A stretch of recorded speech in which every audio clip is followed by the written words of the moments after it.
Please order in the hall and please be seated.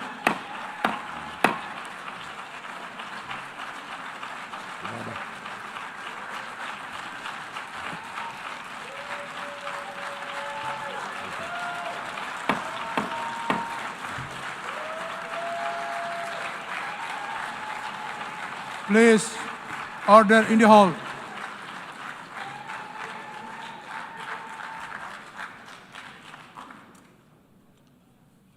Mr. President, the families of our dear hostages languishing in the dungeons of Gaza, ladies and gentlemen, last year I stood at this podium and I showed this map. It shows the curse of Iran's terror axis. This axis threatened the peace of the entire world. It threatened the stability of our region and the very existence of my country, Israel. Iran was rapidly developing a massive nuclear weapons program and a massive ballistic missile program. These were meant not only to destroy Israel, they were meant also to threaten the United States and blackmail nations everywhere. From Gaza, Yahya Sinwar dispatched waves of Hamas terrorists.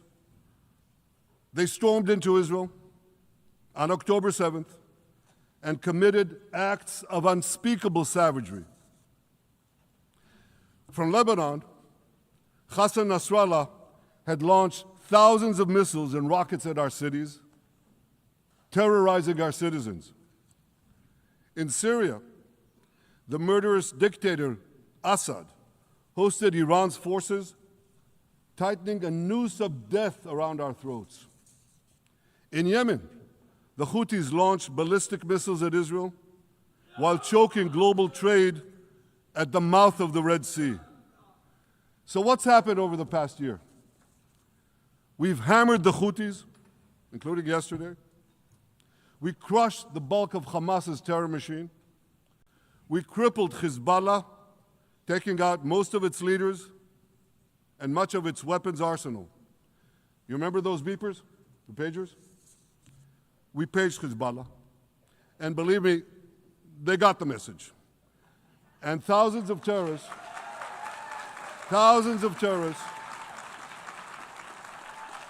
dropped to the ground. We destroyed Assad's armaments in Syria. We deterred Iran's Shiite militias in Iraq. And most importantly, and above anything else that I could say to you or that we did in this past year, in this past decade, we devastated Iran's atomic weapons and ballistic missiles programs.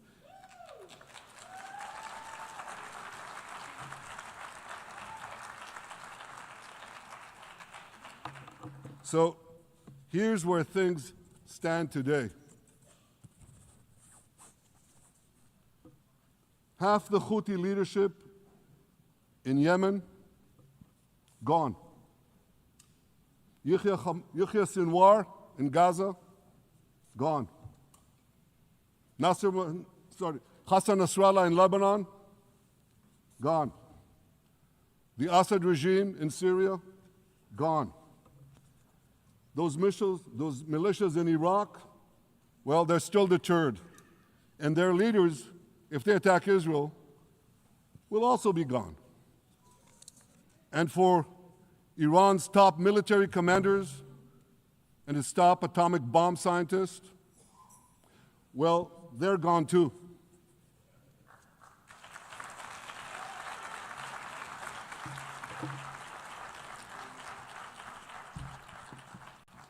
Israel's 12-day war with Iran, which I renamed Operation Rising Lion, that's from the Bible. This 12-day war will go down in the annals of military history. Our daring pilots neutralized Iran's missile defenses and took control of the skies over Tehran. And you saw this. Israeli fighter pilots and American B-2 pilots bombed Iran's nuclear enrichment sites. I want to thank President Trump for his bold and decisive action.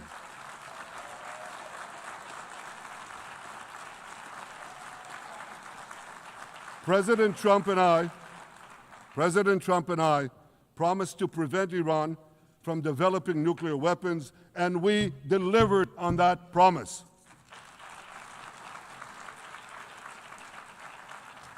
We removed an existential threat to Israel, and a mortal threat to the civilized world. We lifted a dark cloud that could have claimed millions and millions of lives. But, ladies and gentlemen, we must remain vigilant. We must remain absolutely clear-minded and vigilant. We must not allow Iran to rebuild its military nuclear capacities. Iran's stockpiles of enriched uranium, these stockpiles must be eliminated. And tomorrow, UN Security Council sanctions on Iran must be snapped back.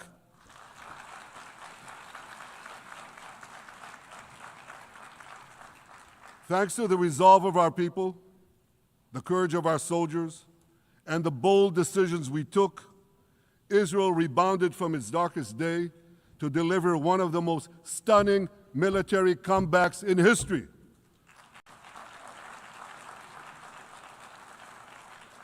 But we're not done yet.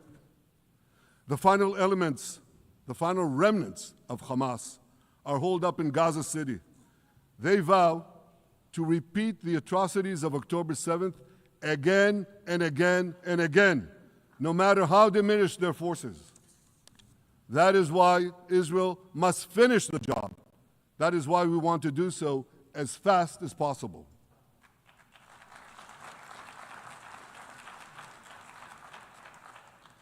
Ladies and gentlemen, much of the world no longer remembers October 7th. But we remember. Israel remembers October 7th. On that day, well, I'll tell you, you can remember October 7th too. You see this large pin here? It's a QR code. What I ask you to do is hold up your phones, zoom in, and you too will see why we fight and why we must win. It's all in here. On October 7th, Hamas carried out the worst attack on Jews since the Holocaust. They slaughtered 1,200 innocent people, including over 40 Americans and foreign nationals from dozens of countries represented here. They beheaded men. They raped women. They burnt babies alive. They burnt babies alive in front of their parents. What monsters. And these monsters took more than 250 people hostage. And those included Holocaust survivors, grandmothers and their grandchildren. Who takes hostage grandmothers and grandchildren? Hamas does. So far, we've brought home 207 of these hostages, but 48 still remain in the dungeons of Gaza. 20 of them are alive, starved, tortured, deprived of any daylight, deprived of humanity. These are the names of the 20 living hostages. Matan Angrest, Gali and Zerv Berman, brothers, Elkanah Buchbot, Rom Braslavsky, Nimrod Cohen, Ariel and David Cunyo, another pair of brothers, Guy Gilboa Dalal, Eviatar David. You saw the picture of Eviatar David. emaciated, forced to dig his own grave. Maxim Herkin, Eitan Horn, Segev Kalfon, Bar Kupperstein, Omri Meran, Eitan Mor, Yosef Chaim Ochana, Alon Ohel, Avinatam Or, and Matan Tsengarker. Now, ladies and gentlemen, I want to do something I've never done before. I want to speak from this forum directly to those hostages through loudspeakers. I've surrounded Gaza with massive loudspeakers connected to this microphone in the hope that our dear hostages will hear my message. And I'll say it first in Hebrew and then in English. אחינו הגיבורים, מדבר ראש הממשלה בנימין נתניהו. אני פונה עליכם מעל בימת האו"ם. לא שכחנו אתכם, אפילו לא לשנייה. העם כולו איתכם, ואנחנו לא נשקוט ולא נרפה עד שנחזיר את כולכם הביתה, החיים והחללים כאחד.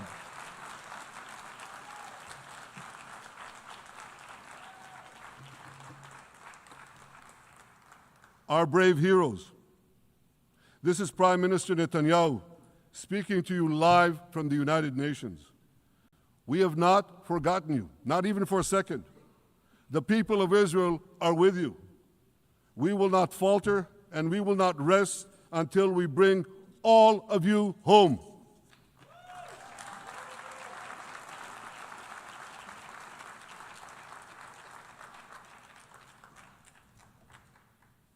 Ladies and gentlemen, thanks to special efforts by Israeli intelligence, my words are now also being carried. They're streamed live to the cell phones of Gazans. So to the remaining Hamas leaders and to the jailers of our hostages, I now say, lay down your arms. Let my people go. Free the hostages, all of them, the whole 48. Free the hostages now.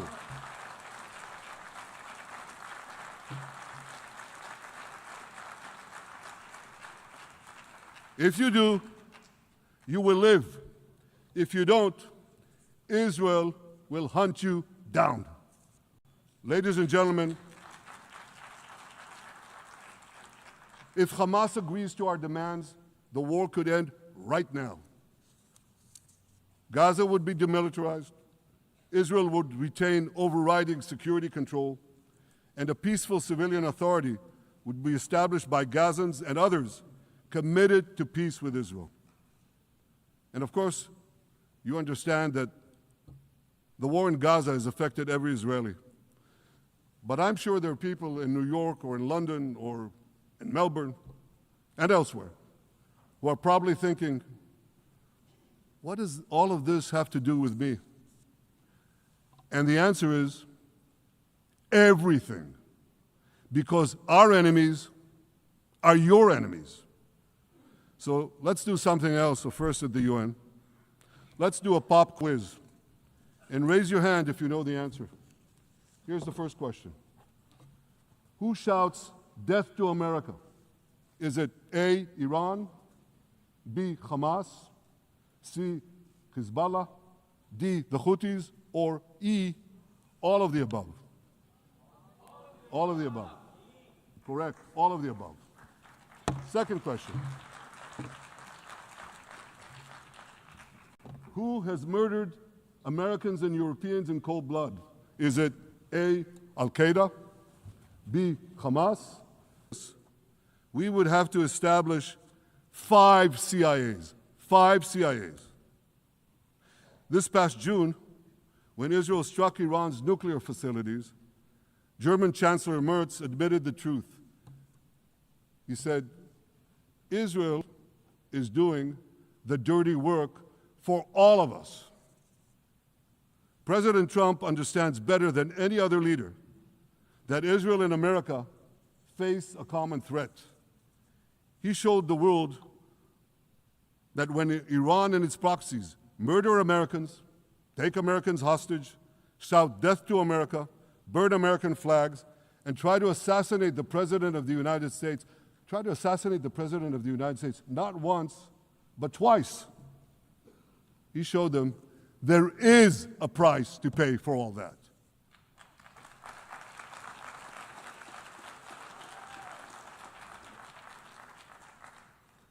But regrettably, many leaders who are represented in this hall, they send a very different message. Sure, in the days immediately following October 7th, many of them supported Israel. But that support quickly evaporated when Israel did what any self-respecting nation would do in the wake of such a savage attack. We fought back.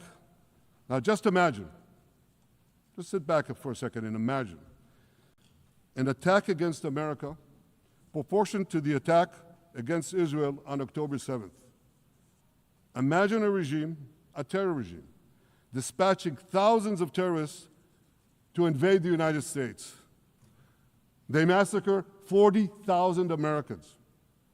They take 10,000 Americans hostage. What do you think America would do? You think America would leave that regime standing? You don't think that. No way, not a chance. The United States would wipe out that terror regime and ensure that such savagery would never threaten America again. This is precisely what Israel is doing in Gaza. We're wiping out the terror regime of Hamas and ensuring that this savagery will never threaten Israel again. That's what we are doing. That's what any self-respecting government would do.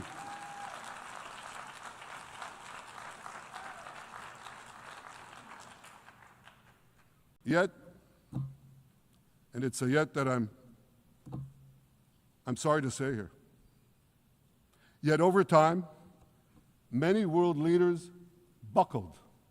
They buckled under the pressure of a biased media, radical Islamist constituencies, and anti-Semitic mobs. There's a familiar saying,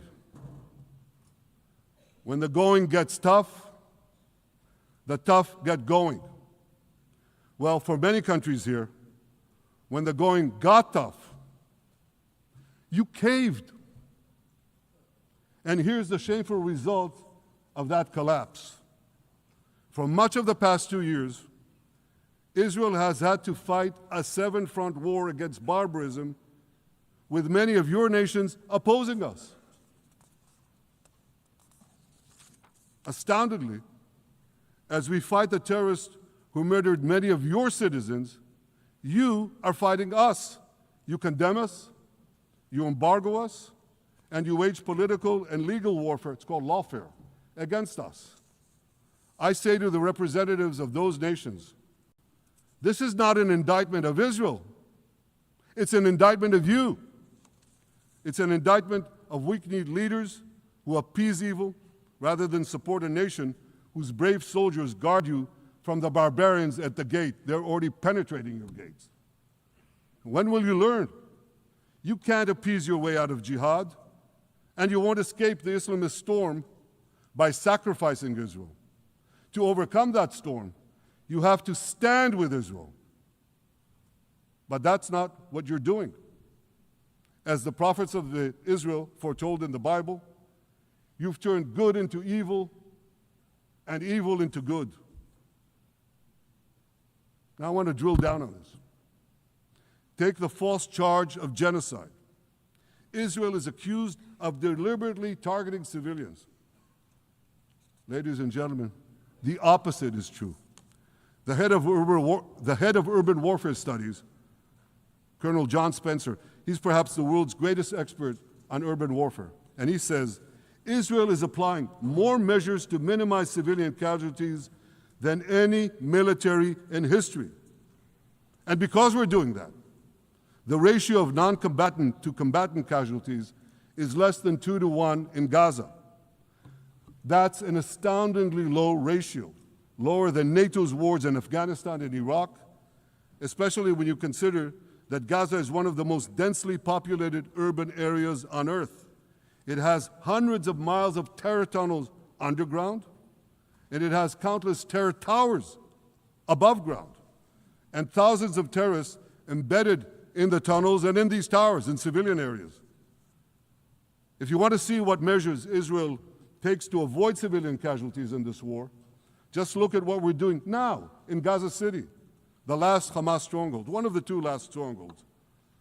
For 3 weeks, Israel dropped millions of leaflets, sent millions of text messages, and made countless phone calls urging civilians to leave Gaza City before our military moves in. At the same time, Hamas implants itself in mosques, schools, hospitals, apartment buildings, and tries to force those civilians not to leave, to stay in harm's way. And it often threatens them at gunpoint if they try to do so. For Israel, every civilian casualty is a tragedy. For Hamas, it's a strategy. Hamas uses civilians as human shields and as props in its sick propaganda war in Israel, against Israel, a propaganda war that the Western media buys hook, line, and sinker. Now, despite Hamas's threats, close to 700,000 Gazans, almost 750,000, have already heeded our calls and moved to safe zones.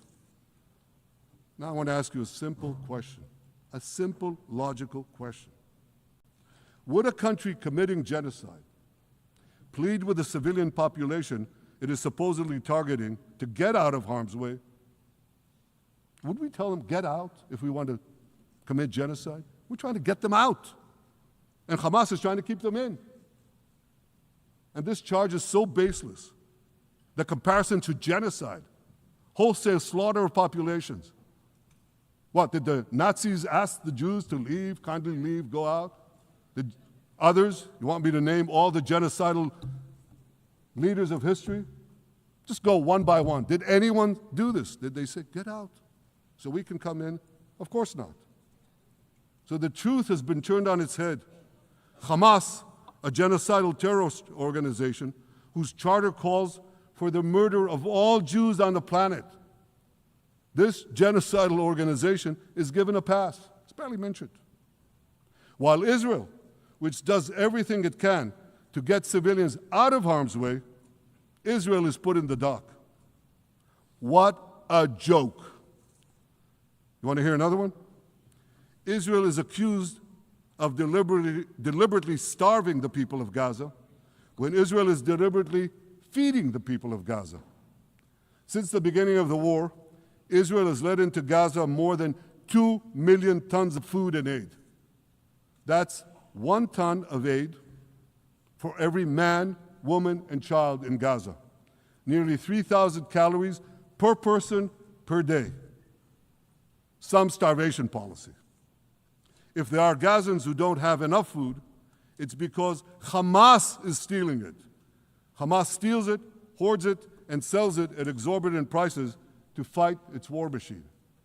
Last month, even the UN, not exactly a supporter of Israel. You're supposed to laugh, by the way. Last month, even the UN admitted that Hamas and other armed groups looted 85% of the trucks. That's why you have deprivation. Those who peddled the blood libels of genocide and starvation against Israel are no better than those who peddled blood libels against the Jews in the Middle Ages when they falsely accused us of poisoning wells, spreading plague, and using the blood of children to bake Passover matzahs. Anti-Semitism dies hard. In fact, it doesn't die at all. It just keeps coming back with its libelous lies, refurbished, regurgitated over and over again. And I want to tell you something else. These anti-Semitic lies, they have consequences. In recent months, Jews have been assaulted in Canada, Australia, Britain, France, the Netherlands, and elsewhere. Here in America, an elderly Holocaust survivor was burned to death in Colorado. And a beautiful young couple from the Israeli embassy in Washington was brutally gunned down right in front of the Holocaust Museum there. Thankfully, President Trump's administration is forcefully fighting the scourge of anti-Semitism, and every government here should follow its lead. But instead, many do the opposite. They actually reward the worst anti-Semites on earth.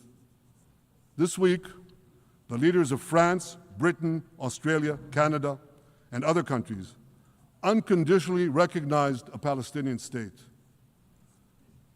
They did so after the horrors committed by Hamas on October 7th.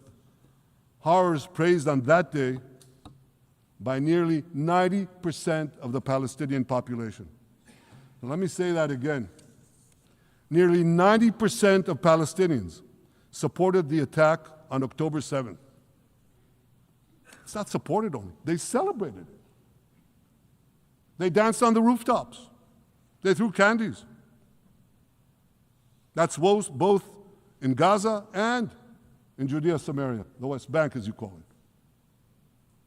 And it's just the way they celebrated another horror, 9/11. They danced on the rooftops. They cheered. They threw candy. You know what message the leaders who recognize the Palestinian state this week sent to the Palestinians? It's a very clear message. Murdering Jews pays off. Well, I have a message for these leaders. When the most savage terrorists on earth are effusively praising your decision, you didn't do something right. You did something wrong, horribly wrong.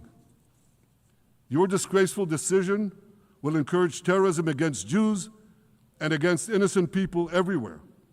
It will be a mark of shame on all of you. But wait a minute, Mr. Prime Minister, they tell me. Wait a minute. We believe in a two-state solution where the Jewish state of Israel will live side by side in peace with the Palestinian state. There's only one problem with that. The Palestinians, they don't believe in this solution. They never have. They don't want a state next to Israel.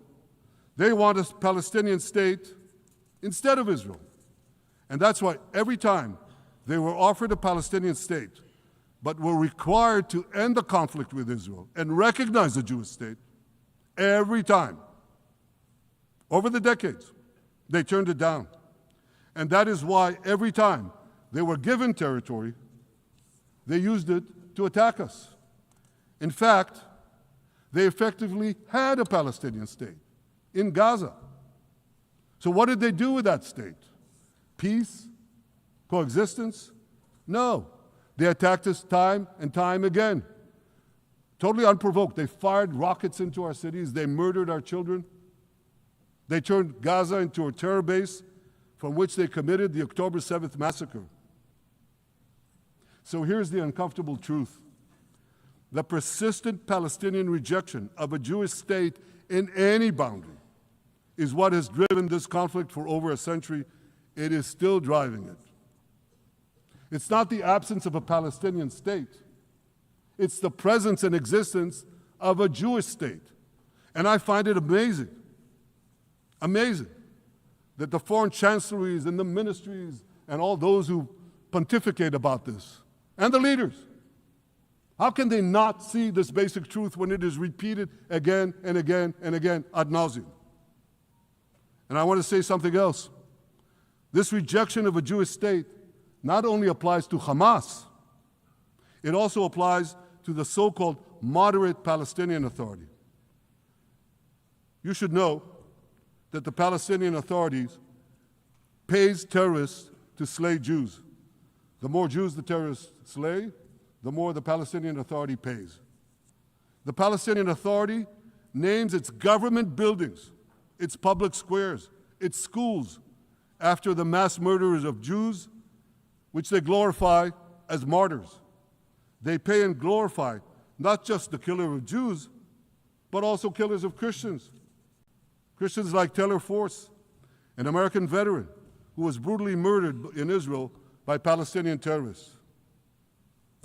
but, again, but, that I hear from the Western leaders.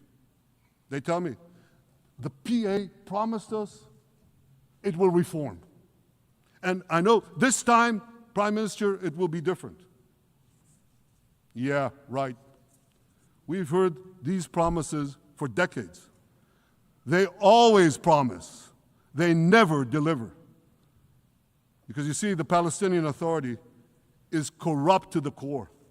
They haven't held elections in 20 years. They use the same textbooks as Hamas, exactly the same textbooks.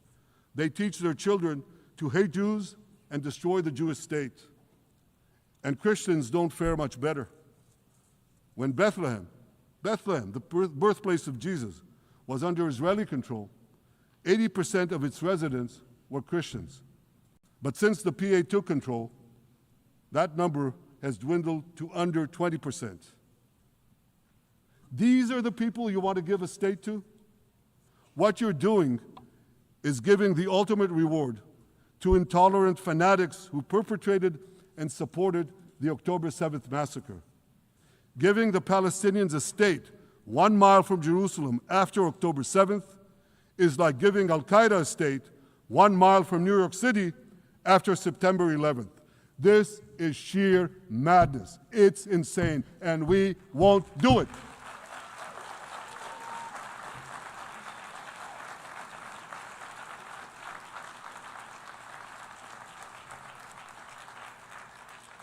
So here's another message to those Western leaders.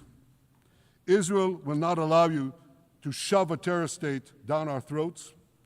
We will not commit national suicide because you don't have the guts to face down a hostile media and anti-Semitic mobs demanding Israel's blood. And I want you to grasp something else, which is also distorted in the media. I say this not only in my name or the name of my government, but on behalf of all the people of Israel. Last year, there was a vote in the Knesset, our parliament, whether or not to oppose the imposition of a Palestinian state. You want to guess what the results were? Out of 120 members of our parliament, 99 voted against and only 9 supported. That's over 90%. It's not a fringe group. It's not the prime minister who himself is extreme or he's held hostage by extreme parties to his right. It's over 90% of Israelis. My opposition to a Palestinian state is not simply my policies or my government's policy. It's the policy of the state and people of the state of Israel.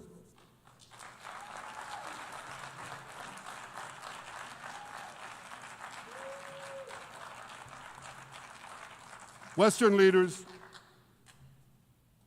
may have buckled under the pressure. And I guarantee you one thing, Israel won't. Israel's victories over the Iranian... Thank you, I know you won't too, that's good. Israel's victories over the Iranian terror axis have opened up possibilities for peace that were unthinkable 2 years ago. Take Syria. For decades, the very idea of peace between Israel and Syria seemed unimaginable. Well, no more. Today, we have begun serious negotiations with the new Syrian government.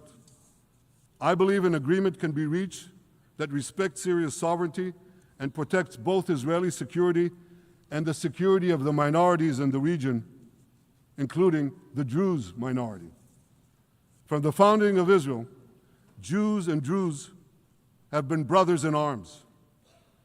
We have fought together, we've bled together, we built our lives together. When I was a young commander in Israel's Special Forces, my own life was saved by the invaluable advice given to me by a great friend, Salim Shufi, a heroic Druze IDF veteran. And that's why I couldn't sit idly by, nor could Israel sit idly by, while the Druze were being slaughtered by jihadists. And I instructed our forces to stop the massacre which they promptly did. Peace between Israel and Lebanon is possible as well. I call on the Lebanese government to also begin direct negotiations with Israel. I commend it for its declared aim to disarm Hezbollah. But we need more than words. If Lebanon takes genuine and sustained action to disarm Hezbollah, I'm sure we can achieve a sustainable peace. Of course, until that happens, we will take whatever action we need to defend ourselves and to maintain the conditions of the ceasefire which was established in Lebanon. Our goal is not merely to monitor Hezbollah's actions, but to prevent them from violating the ceasefire and attacking us at any time.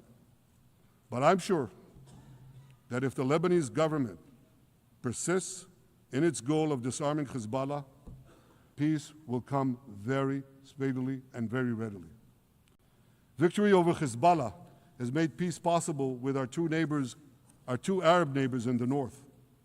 Victory over Hamas will make peace possible with nations throughout the Arab and Muslim world. Our victory would lead to a dramatic extension and expansion of the historic Abraham Accords, which President Trump brokered between Arab leaders and myself 5 years ago. And I took note, as I'm sure you did too, of the encouraging words spoken here by the President of Indonesia. This is the country with the largest Muslim population of all nations. And it's also a sign of what could come. Forward-looking Arabs and Muslim leaders know that cooperating with Israel will provide them with groundbreaking Israeli technologies, including in medicine and science, in agriculture and water, in defense and AI, and so many other fields. I believe that in the coming years, the Middle East will look dramatically different. Many of those who wage war on Israel today will be gone tomorrow. Brave peacemakers will take their place. And nowhere will this be more true than in Iran. The long-suffering Iranian people will regain their freedom. They will make Iran great again.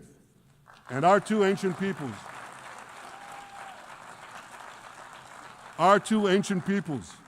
the people of Israel and the people of Iran, will restore a friendship that will benefit the entire world.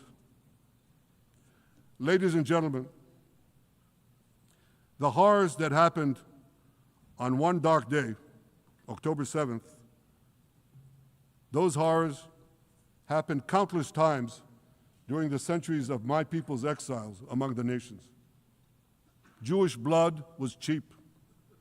Jews were killed with impunity. We had to beg others to defend us. The rise of Israel did not mean that the attempts to destroy us would end. It meant that we could fight back against those attempts. And that is exactly what Israel has done since October 7th. Our sons and daughters fought like lions. Our brave soldiers donned their uniforms and rushed into battle. They were armed with the dreams of the 100 generations of Jews who came before them. The dream of living as a free people in the land of Israel, our beloved homeland for more than 3,000 years. The dreams of living in our own independent state. The dream of having an army to defend ourselves. And the dream of being a light unto the nations, a beacon of progress, ingenuity, innovation, for the benefit of all humanity. On October 7th, the enemies of Israel tried to extinguish that light. 2 years later, the resolve of Israel and the strength of Israel burned brighter than ever. With God's help, that strength and that resolve would lead us to a speedy victory and to a brilliant future of prosperity and peace. Thank you very much.